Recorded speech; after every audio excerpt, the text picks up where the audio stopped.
Assalamualaikum warahmatullahi wabarakatuh. Ketemu lagi dengan saya Widya Kusuma Wardani. Hari ini saya mau menjelaskan materi PPKN kelas 8 ya, yang terdapat di bab 2, yaitu materi mengenai menumbuhkan kesadaran terhadap UUD 1945. Namun sebelum kita mulai, seperti biasa ada yang harus kalian siapkan, yaitu kalian harus menyiapkan buku dan pena. Nah, jadi saat saya sedang menjelaskan materi ini, kalian bisa mencatat materi ataupun hal-hal penting yang kalian anggap itu harus kalian catat ya, menggunakan buku dan pena yang sudah kalian sediakan ini ya. Langsung aja kita mulai, tapi sebelum kita mulai kalian jangan lupa berdoa dulu ya. Nah, di dalam materi bab 2 ini akan ada beberapa subbab ataupun submaterinya. Namun dalam video kali ini saya khusus akan menjelaskan mengenai subbab yang pertama atau yang bagian A dulu ya, yaitu mengenai kedudukan dan makna pembukaan UUD Negara Republik Indonesia tahun 1945. Nah, jadi kita harus tahu dulu nih bahwa di dalam pembukaan UUD 1945 ini ada kedudukannya loh ya. Jadi pertanyaannya kalau ditanya apa sih kedudukan pembukaan UUD? Yaitu yang pertama, UUD ini merupakan sebagian hukum dasar ya. Nih, hukum dasar yang tertulis. Jadi kita pernah bahas ya di kelas 7 bahwa hukum dasar itu ada yang tertulis dan ada yang tidak tertulis. Nah, jadi kalau ditanya hukum dasar yang tertulis di Indonesia itu apa? Yaitu adalah UUD 1945. Nah, mengenai hukum dasar yang tidak tertulis ini namanya adalah konvensi. Ya. Jadi, di Indonesia itu ada juga hukum dasar yang tidak tertulis. Nama lainnya adalah konvensi. Nah, hukum dasar yang tidak tertulis itu biasanya berkembang di kalangan adat. Jadi kebiasaannya ataupun sebagian orang menyebutkan hukum adat di Indonesia itu sama dengan konvensi ya. Nah, kenapa sih ada hukum yang tidak tertulis ini? Ya, jadi hukum yang tidak tertulis ini atau konvensi ini gunanya untuk melengkapi hukum yang tidak diatur di dalam hukum yang tertulis ini. Contoh konvensi. Biasanya sebelum hari kemerdekaan itu presiden berpidato di sidang paripurna. Nah, mengenai pidato presiden di sidang paripurna itu kan tidak ada tertulis di dalam UUD kan, bahwa presiden ini harus berpidato di sidang paripurna. Namun ini merupakan sebuah kebiasaan atau sudah dilakukan secara berulang-ulang sehingga bisa disebut sebagai konvensi atau hukum dasar ya. Hukum dasar yang tidak tertulis. Nah, selanjutnya yang ketiga, UUD merupakan hukum tertinggi. Ya, nih hukum tertinggi dalam tata urutan peraturan perundang-undangan di Indonesia.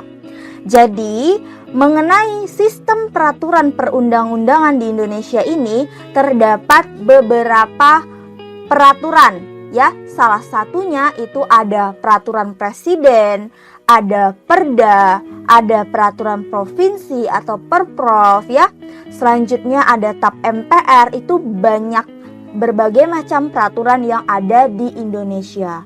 Namun, dari beberapa peraturan yang sudah saya sebutkan tadi, UUD ini menduduki urutan tertinggi, ya. Jadi, sistem peraturan perundang-undangan yang saya sebutkan tadi itu tidak boleh melanggar dari UUD ini sendiri.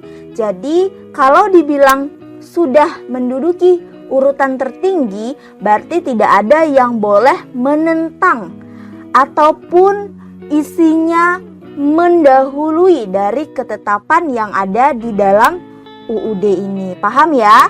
Jadi kita bahas bahwa UUD 1945 ini ya dulunya pernah diamandemen.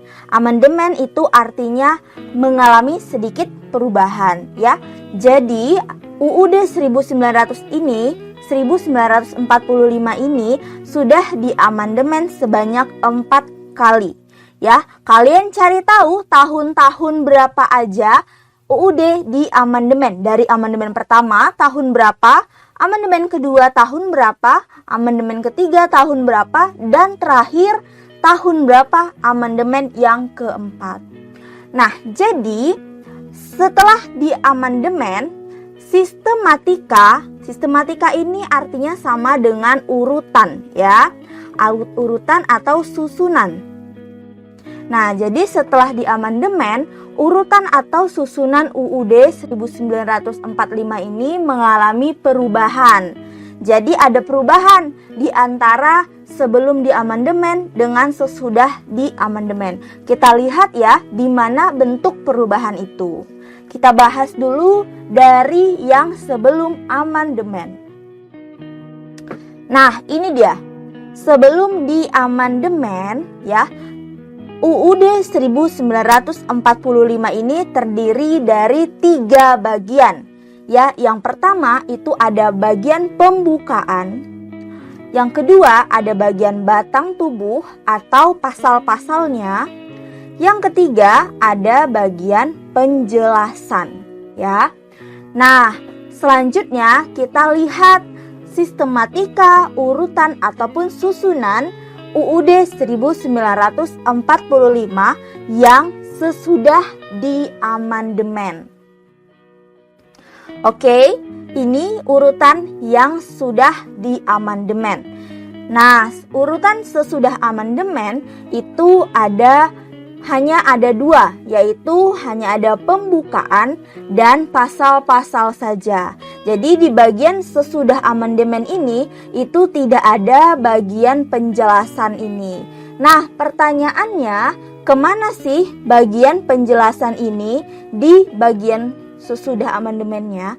Penjelasan ini dihilangkan kemana? Nah, jadi jawabannya bagian penjelasan ini dimasukkan ke dalam pasal-pasalnya.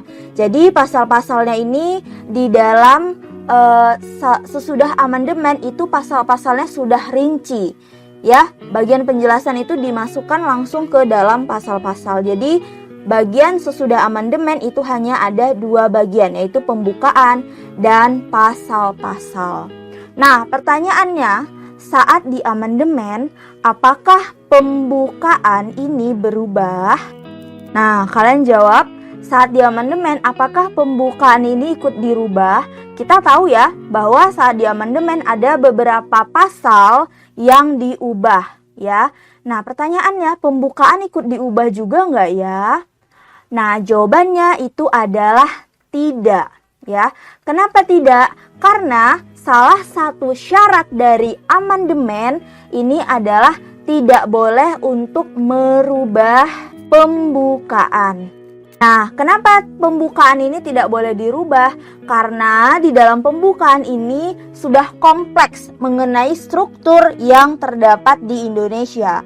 Jadi intinya kalau kita merubah pembukaan ataupun kita mengamandemen pembukaan, bahwa artinya kita juga sudah merubah sistematika kenegaraan yang ada di Indonesia. Karena di dalam pembukaan ini sangat kompleks, yaitu terdapat visi misi negara, ya. Selanjutnya ada bentuk negara, selanjutnya ada dasar negara. Nah, selain daripada itu ada beberapa hal lagi yang sangat penting di dalam pembukaan ini. Ini alasannya kenapa pembukaan itu tidak boleh di amandemen. Sudah paham ya? Nah, sekian penjelasan yang bisa saya berikan pada video kali ini. Pada pertemuan selanjutnya, pada video selanjutnya, kita akan membahas mengenai hubungan pembukaan dan proklamasi kemerdekaan. Terima kasih sudah menonton. Terus berikan dukungan ya untuk channel ini dengan cara subscribe, like, komen, dan share. Terima kasih.